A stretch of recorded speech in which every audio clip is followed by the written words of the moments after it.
Welcome to Board Game Binge, the place where we bring you bite-sized, bingeable board game content from across the industry.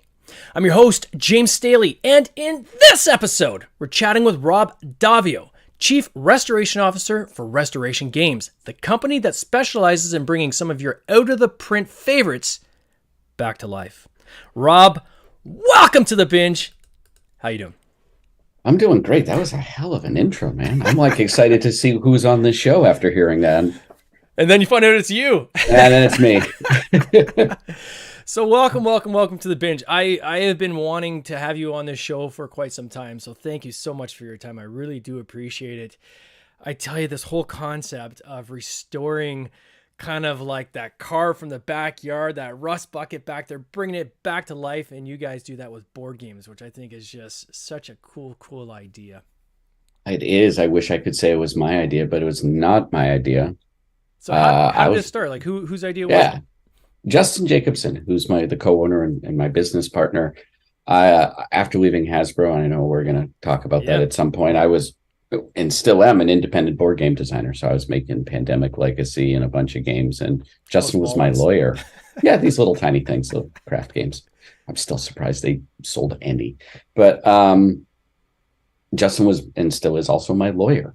Oh, wow.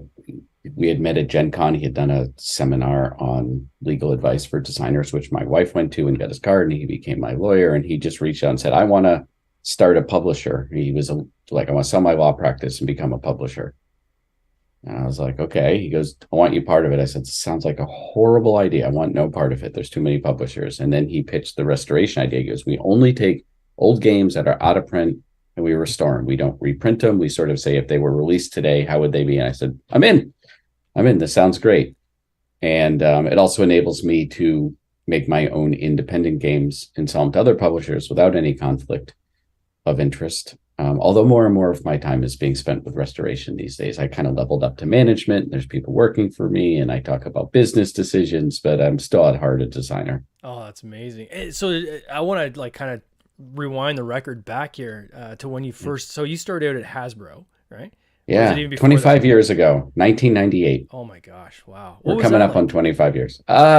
Different time, different place. Like I really liked it. And there were a couple things. Like I realized my whole life I was sort of leading up to be a game designer at some point. Could have been board games, role-playing, video games, like my hobbies, my interest, the way I thought about things. And I sort of fell into this job at Hasbro by answering an ad in the classified section of the newspaper. Like actual printed newspaper. No way. I was in advertising. I didn't like the agency I was working for. I was going to freelance. I wanted to get into, I thought role-playing games more because I was a writer more at the time. Yep. And I'm like, I need some clients as a freelancer, games or otherwise. I didn't think games. I thought like I need advertising, marketing, whatever I want to do.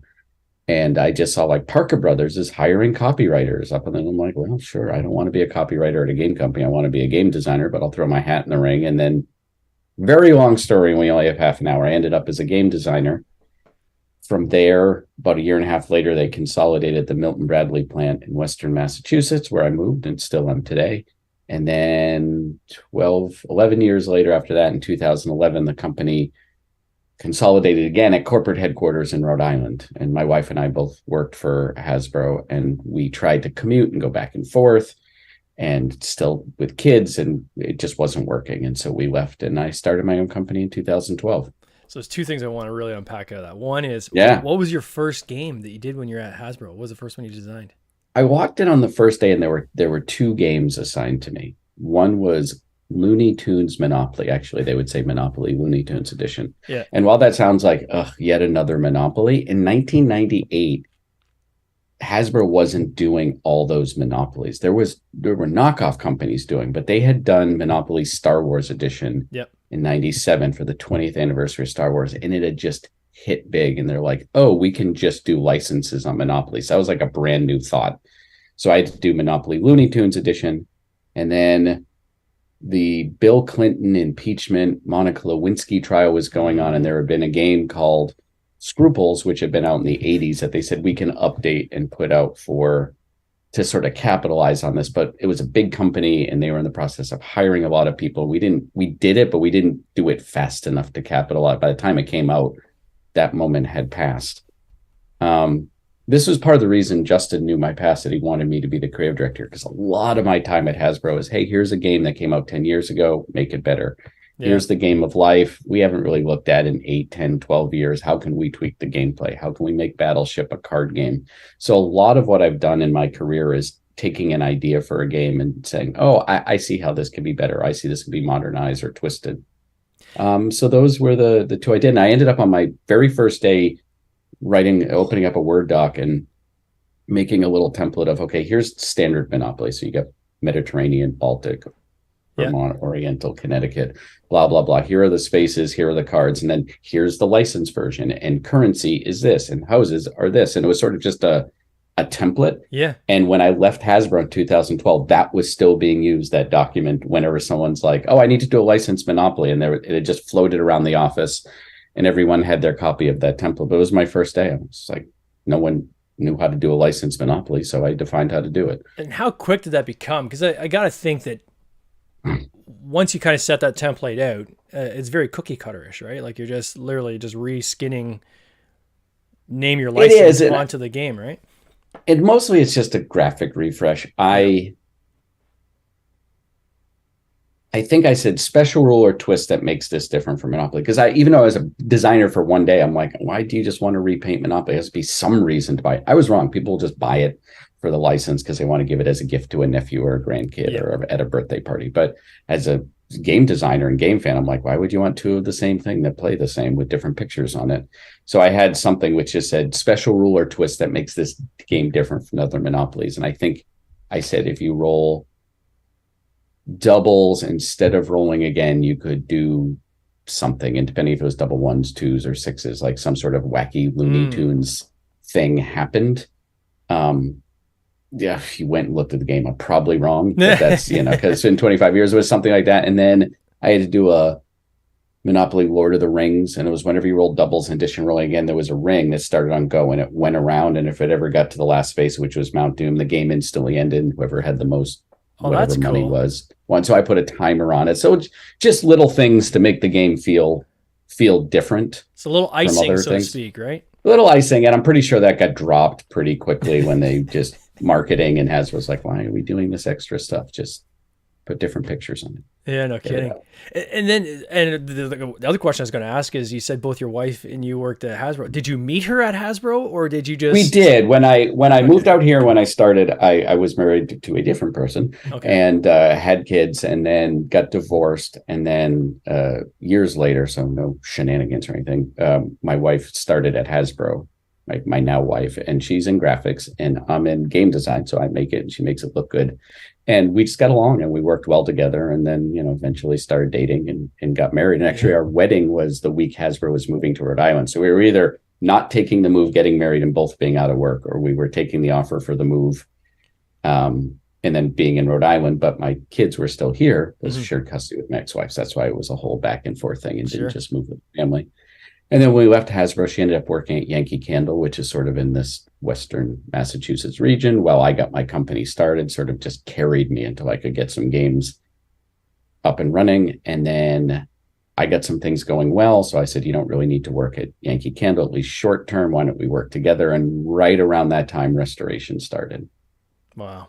And so I was like, Justin said, do you have anyone who can help with graphics and files and factories? I was like, yes, my wife, this is what she does. Oh, so you pulled her into the company as well then? Pulled into the company. So we worked together. Wow. Yeah. So I'm the very beginning of the pipeline and she's the very end.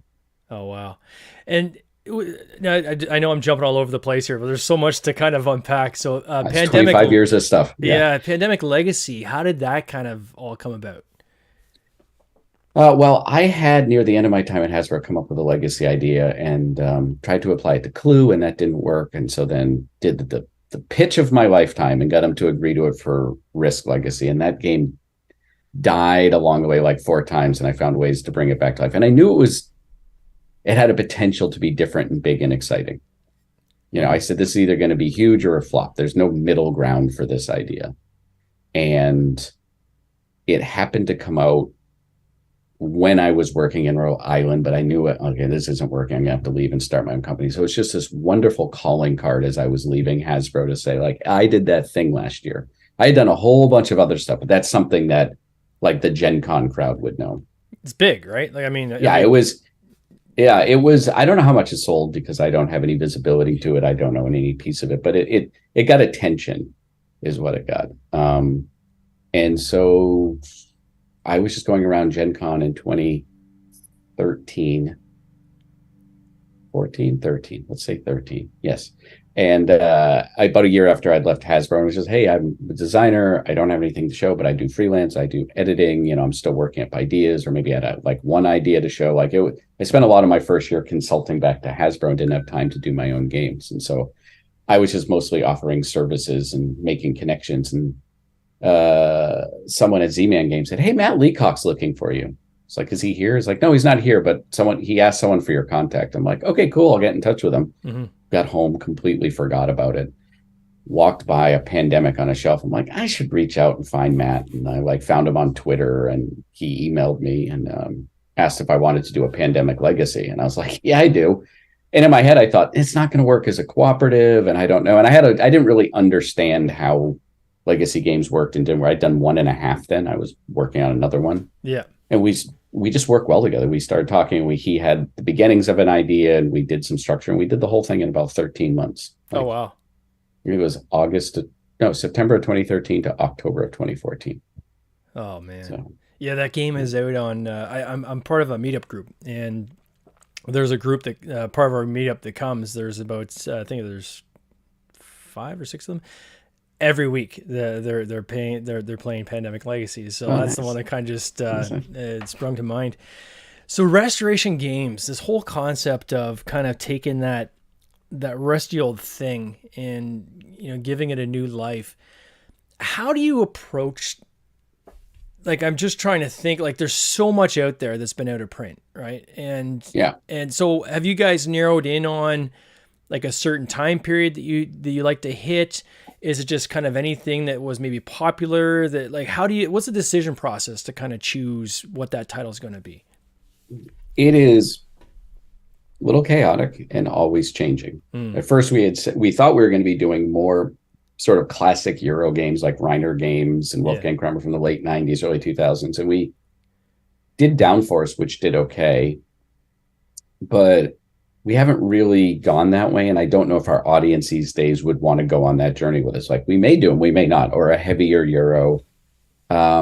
We ended up, if you go to restorationgames.com, there's somewhere on the site a place where people can submit ideas for games that they want to see restored. So we sort of looked at what people thought we should be doing, and what we discovered, there was a lot of nostalgia for games people played as a kid. Mm-hmm. You know, things with batteries, things on commercials, plastic, Mattel, Hasbro, like these big sort of things. And we're like, okay, we can take a crack at those, because with my background at Hasbro, I'm not afraid of plastics and electronics. I mean, not exactly what I do, but I know at least what the problems are, and we have to find people to solve them. We've tended to go a little bit lighter in games, although we've discovered if we go too family weight, people don't tend to buy them as much. It needs to have a little bit of heft to it. And we play them and we say, like, is there fun here? Does anyone have an idea for how to make this more fun? And we play dozens of games a year. Most of the time we go, oh, that's cool. Anyone? A lot of them are like, you know, maybe if we needed something that fit this, or there was a license, but no one's inspired to be like, I want to spend 1.5 years with a headache over this game, because that's what game design is. Yeah. You're signing up for a headache and you're like, oh yeah, but I can see some fun at the end. And there's myself, Justin, there's marketing, graphics, design. We all sort of have a say. Design tends to play more games and be at the front, but then we run it by other people. Like, we're thinking of these. We get rid of some ones that we think don't work. Mm-hmm. Anybody want to play this? And we're kind of in that process right now. We have our next 1.5 years planned out, and our game line for Unmatched really took off and has taken a lot of our time. But that's sort of a mature brand now. I don't see it growing. Yeah. I'd like to think it'll just sustain and then naturally maybe do its thing. So we're starting to look for a broader pipeline right now, but we've been really focused on that. Are you guys literally going to like swap meets? Like, where do you get the like, is it usually copies you have in your own collection? EBay. Yeah. eBay. Well, yeah. Swap meets, eBay. BGG or something like that, we can find one. And but we've had these big sort of tentpole things like Return to Dark Tower was on there. Yeah. It's no secret we're starting work on Omega Virus. With Thunder Road was on there, which just came out and seems to be doing well. Yeah. I mean, the feedback, people are really liking it. It's getting a lot of buzz, which is cool. fun. Yeah, it looks good. And that's always the thing is that was with Dave Chalker and Brett Meyer sort of pitched that to us 4 years ago. So like I was like business guy at Gen Con. I'm like, I think we can do something here. And then this week as we go, hey, people are having fun. Like it's a long time between you saying like, let's do this. And then you see people enjoying it, or not enjoying it, which is even worse. Like, well, that was 4 years of my life. Have you had a case like that where like you guys restored something and it's just... we did Key to the Kingdom, which came out and didn't particularly do all that well. Our biggest flop, I call it a flop, was a game called Conspiracy, the Solomon Gamut, which is like an early 70s game about intrigue and mystery. The game looks fantastic and the graphics team did a good job. And it has sort of a quirky, different gameplay style that we thought would be neat because people don't see that anymore. But I think it just ended up a little quiet, a little opaque, not really in style, or we didn't market it right, or we released it at the wrong time. A lot of times a good game can fail, not because it's a bad game, but because the graphics aren't right, never finds its audience, wasn't marketed, came out the exact same time as a game that got more attention. You didn't explain it right. So distributors didn't know how to sell it to retailers, so they just never picked it up. And then it got the stink of no one wants this, even if it was just the blurb that you wrote is wrong. So there's a lot to do after the gameplay is done. And over my 25 years, I've seen good games die horrible deaths and games where I'm like, why is this popular? Just achieve heights. So a good game will usually rise to the top, but not always. And a bad game will usually be a flash in the pan. But I think a lot of game designers, myself included, would just be like, if the game's good, people will play it. First of all, what's good? There's different tastes for everyone. And that's the thing. I always say it's like beer, right? People say they don't like beer. Well, they haven't tried every beer. And I find board games very similar. I'll talk to someone, but I don't like beer. Yeah. If you talk to somebody who says, oh, I hate board games, because they're used to maybe when they were kids, right? And playing the games that were more take that and went on forever and, were completely unbalanced. And, somebody runs away from the beginning and then you're cooked, right? So, and then you introduce them to a Euro and they're like a light Euro and they're like, oh, this is actually a lot of fun. I'm playing my game. I'm not necessarily having somebody pick on me nonstop, right? So it's kind of finding that right fit. As a team, has there ever been a time when like one or a few of you have wanted to go with one game and it's just you can't get the others on board? Like, is there ever that, or are you guys always in sync?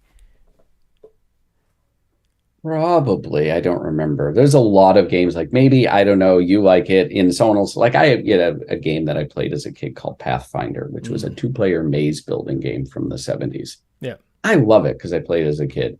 And I keep going, we should do this. I know it's a bad business decision, right? But I keep hoping I have it in my basement or 2 copies and I'll walk by and go, I got it. And somehow make it 4-player and not expensive and not like a weird battleship feeling sort of thing. And I know it just doesn't make any sense, but I just want to be able to go to my 12-year-old self and be like, hey, I put this game out and people are buying it.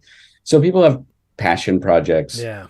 There are games that one or many of us have just worked on for weeks or months and then would go away and come back. And then finally we'll go, okay, this never caught, right? Off and on for a year, we've been picking at it. We never got it to be good. It never gets prioritized. We're going to spend 3 or 4 more years picking at it. So this is off our group effort. Anyone who wants to work at it on their own, go for it. But we're no longer going to try as a team to get this to work. And when you're mapping out these games, is there kind of that upfront meeting like in your process where you're all kind of put it on the board and say, okay, let's break this into quadrants, what can we do mechanically to fix, to improve the game? What can we do graphically to improve the game? How are we going to approach the marketing? Things like, is it that kind of mapped out at all, or? It's never quite that formal, although our process is getting a little more formal because we've been doing this 6 or 7 years now. So sure, the team's grown, we're learning. And so there is a maturation process that takes place, but not really a quadrant based sort of opportunities and marketing. But like right now we had Suzanne Sheldon, who's our marketing person, like write down 10 games you think would be fun to bring back, or games you like, even if we're not going to bring them. But don't worry about 20 years, just games that you feel fit our audience. And we sort of looked at those and did a ranking of them.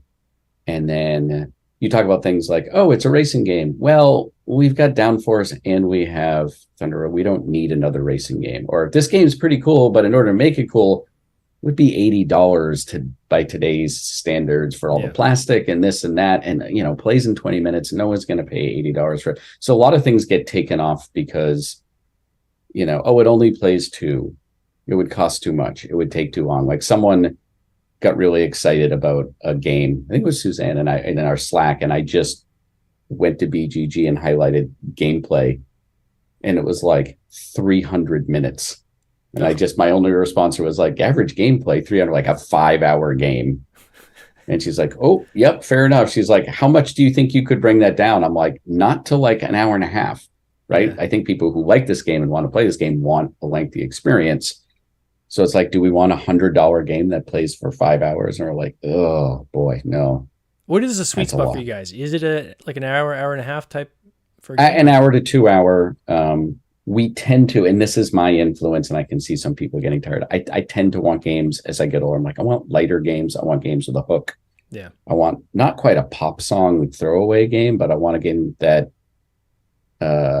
you just get into right away and you play it. And, you know, it's not like by your eighth time playing, you figured out how to get this alternate scoring thing to be maximized. These are wonderful games, and I will play them. We're a company that puts a lot of love into our games. We spend start to finish too much time. Yeah. Too much time on the art, the marketing, the production, the little like for Dinosaur Tea Party, one of our little games, we came up with 2 custom recipes to serve at your tea party when you play, and like tested the recipes. Like these are labors of love. And I'm like, cool. We're doing a labor of love on a game that is incredibly complex with a ton of components. We're never getting it out the door. Or by the time we do, if you added up how much time it took, we lost money. We could have made 2 smaller games there. So there's a lot of business decisions to come in other than it's fun. Yeah. But certainly I think that labor of love that you mentioned it's on brand, right? Like when I think of, again, a great analogy is restoration of cars, right? And I think it's brilliant, the branding you guys have in terms of restoration games. But you think like people that restore cars, right? There's a lot of love that goes into that, and wanting to kind of bring something, you know, into the current era that maybe is, you know, time hasn't been kind to it. And if they add up all their time they put into it, often, you know, it's a money losing venture, right? Yeah. So it's kind of, how do you quantify the love part of it that you're putting into it? And is that a cost or is it a benefit, right? Like, cause like some things, it's a mix. I mean, we have 10 people on payroll, right? At some point you could be like, okay. Like I will get to the point where we're talking about like, should we do this or do it? And I go, do we want to reclassify as a nonprofit? Yeah. Right. Like it's hard to say, like, I want to make these great things, but sometimes I'm just like we have an expansion for Return to Dark Tower coming out this summer that we had kickstarted last year. And we're doing some of the new quests and the new digital components that will go with it. And so, you know, we're like talking about one particular adversary. If they're with this ally and you do this and this dungeon, then what should this name be? And then what if this room is second? And like we were talking about it, and I'm all excited for like 15 minutes about like this little conundrum we have. And then I went, hey, back of the math, you know, back of the envelope math here says that this situation is going to come up 1 out of 10,000 times, which is about how many games we sold. So one person once may hit this. And it's not even like it breaks the game. We're just trying to figure out if A is better or B is better. Yeah. So there's one person out there who is going to benefit from this. And we've spent 25 minutes talking about it. And everyone's like, oh, yeah, okay, good point. Right. So that's how we can fall into sort of this thing. And it's not saying we're going to phone it in or do stuff, but we can get way down and try to make every single person who buys every single game have an experience which is interesting and unique and different and amazing, down to like the granular level. Like, and I like that we do it. But that last 10% we have to be careful of, because then it's like, oh, the game's 6 weeks late, which means this game didn't start, which means that will be 3 months late, which means we'll put out one fewer game next year. And now our estimate for money just went down by this much. There's definitely an effort reward kind of component that comes in at that last 10%, I guess, right? Yeah, and I'm just listening to myself talk. Me of 25 years ago would be horrified with me of now. There's like, just make a great game. It's like, that's when I didn't pay the bills, right? That's when it was the Hasbro paying the bills. Yeah, exactly. It's just always focus easier on the game. when someone else is paying the bills. Yeah. And business trips, it's like I go on a business trip. It's like the company pays for it. I'm like, it's this pocket instead of this pocket. It's just my money still. Yeah, exactly. It's definitely a different beast when you have a company paying the bills. It's like, okay, yeah, I'm going to stay, like the hotel you choose, the car you rent, right? All this is, when it's coming out of your pocket, it's a very different approach as well.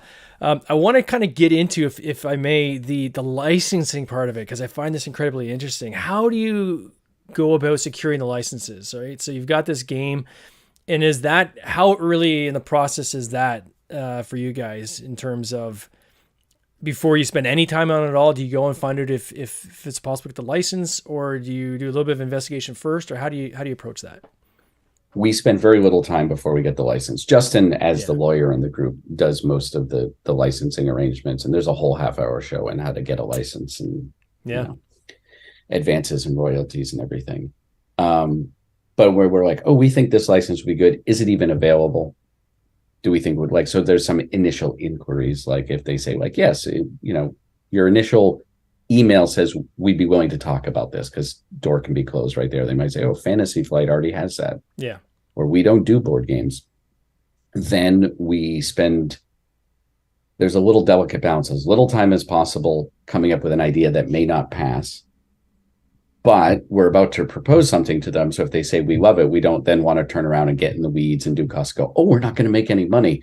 So you want to do just enough so you could say like, okay, we think this would be an $80 game. It's going to have a lot of pieces, and we can do some initial estimates based on team experience to be like, yeah, we can make this for $80. Now we don't have to promise 80 yet, but we don't want it to be 200. And we think we'll sell about this many. And if their royalty rate is about this much, then we should be good. And we write up a proposal. We have one out to a licensor right now. And then it's kind of just taking, from our schedule, feels like a long time. It's a couple of weeks or something, but we're starting to be like, okay, if they say no, do we like the game enough to do it with a different license or without a license and our own IP? So we're starting to look for plan Bs here. Now they come back today and just say, yeah, we love it, go. Or it could be like 2 months from now, they're like, we have questions. And, and then you're negotiating for 6 more months, and then our whole schedule gets blown up and things push out a year. So being a publisher has a lot of business decisions. Oh yeah. It's literally running a business, right? And yeah, very much so. Yeah. Is there with the licensing, especially since when you're going back to games like 60s, 70s and so forth, there's got to be cases where you guys come across like an IP you're looking at and you're like, this is great. Who owns the license to this game? Like, oh yeah, and everyone is different, and every game is different. Often BGG will come through and say this designer was the designer of record of this game, and they may not be alive. Yeah, and then we have to try to find their kids. Like we've used a private investigator to try to track down things. We've sometimes had a designer die, and we can't find anyone there, so we just said, okay, we're just gonna escrow a royalty and just see if any wait. And so then their kids did say, hey, this is our dad's game. Like we're like, great, we couldn't find you. It was a card game, it didn't sell that many. We've got $9,000, and I think what we ended up doing is we can give it to you, or do you want to pick a charity your dad would have liked, and we'll make a charitable donation of this amount. And I think they picked the charitable donation there. I mean, it was maybe $4,000 or something, and split amongst 3 adult kids. They weren't going to be retiring on it, and they thought it would be nice to donate it to a charity. That's crazy. So they actually found you. So let me just jump. I want to, this is interesting. Yeah. So you guys couldn't find the person that had passed. You couldn't find the license holder. So you went ahead with the game anyways. For those who are wondering what we mean by escrow, is you take whatever the normal royalty is you'd be paying, and you kind of put that in an account off to the side, right? And you let that accrue. And then if someone comes forward at some point, then you can say, well, here's the money we've accrued. So they then reached out to you, the kids, and said, hey, wait a second, this is my dad's game. Is that how that kind of went down? Yeah, he had died, and I think the kids were all like my age, like 50s or something. And someone said, hey, I think this is your dad's game that just came out. And we were like, great, thank you, right? Like we couldn't find you, and we didn't know if anyone owned it. And it was our game, Indulgence, which had been Dragon Master under Milton Bradley, which is the guy who done it, but it was based on a game called Coup d'etat, which is a public domain game in the 20s. So we're like, we don't even know if we're redoing the 20s game or the 80s game, which this person had put to, like, we're not even sure the royalties are owed here, because he did a game based on a public domain game, and we're doing it based on the same game, but kind of inspired by him. So maybe some of the mechanisms are his, and we're like, we'll just do the right thing and put the money off to the side. And it was a $20 card game, and it didn't sell that many. So again, the royalties were relatively small. And sometimes it's owned by a corporation, and no one knows who came to the rights. Like any games I designed at Hasbro, I don't own. Hasbro sort of owns. So Justin does some lawyer magic behind the scenes. And there's some games we wanted to get that we can't get, and some games that, we have to be, I don't want to say clever, you just have to be diligent, right? You have to understand laws and IP laws and things like that. And do your homework like we did with Indulgence, and sort of be like, okay, we've searched as much as we can search, and here's what we're going to do. I don't want to say to protect ourselves, that's to do the right thing. Because I'm a designer. I never want to be like, hey, we ripped someone off. Ha. Yeah, and I think in the case like with this card game with the family coming forward, that's got to be such a feeling, right? To see something that was a passion project of your parent that, you thought was a blip in time, and here it is, it's getting a new life, and other people are going to get a chance to enjoy it, right? Like that's got almost 40 years later. Yeah. Oh, it's amazing. So for you, like, you've got restoration games, you've got your own design you're doing.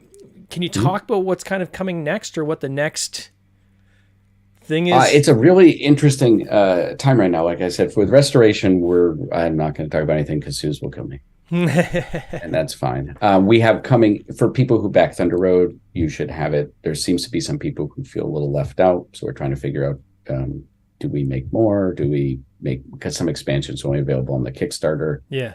So we're looking into that, but it always takes between looking into it and getting it to people about a year. Return to Dark Tower will be shipping soon. We have another Kickstarter we're going to be announcing soonish. Let's see, we have Unmatched sets.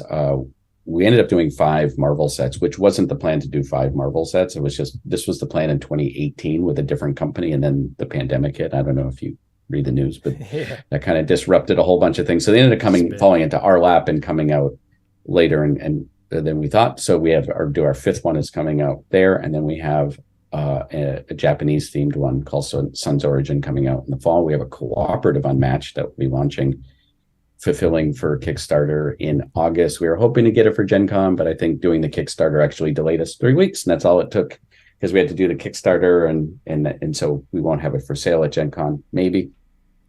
For me personally, I have a Dungeons and Dragons game called Warriors of Krynn that came out bundled with the game last fall, but is available now as its own standalone game. And then releasing this Friday, Simon has a Stranger Things game I did called Stranger Things Upside Down, which is 2 different. There's season 1 on one side of the board and season 2 on the other side of the board. And I got another for non-restoration. I have another announcement that will be coming out within a month. Oh, wow. So you're a busy guy. Yeah, I am, but it's honestly a lot of stuff that I did from the pandemic that all got delayed and then all clumped together. Yeah, it's usually how it goes. Yeah, it was all separated out, and things were supposed to be out in 2020, 1, 2, and 3, and then it just so. Wow. Well, Rob, I just want to thank you again for coming on the podcast, and I'd love to have you come back. I mean, there's so much to dig into. Like, we didn't even scratch the surface, man. This has been fantastic. Well, I'm very happy to come back. I mean, like I said, I've been doing it 25 years. I worked for large corporations. I co-own a publisher. I've been an independent designer.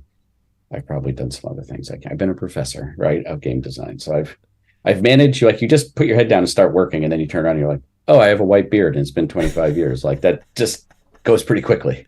Maybe next time we'll restore you, all right? I would love that. All right, sir. All the best. You take care. All right. Cheers. Bye.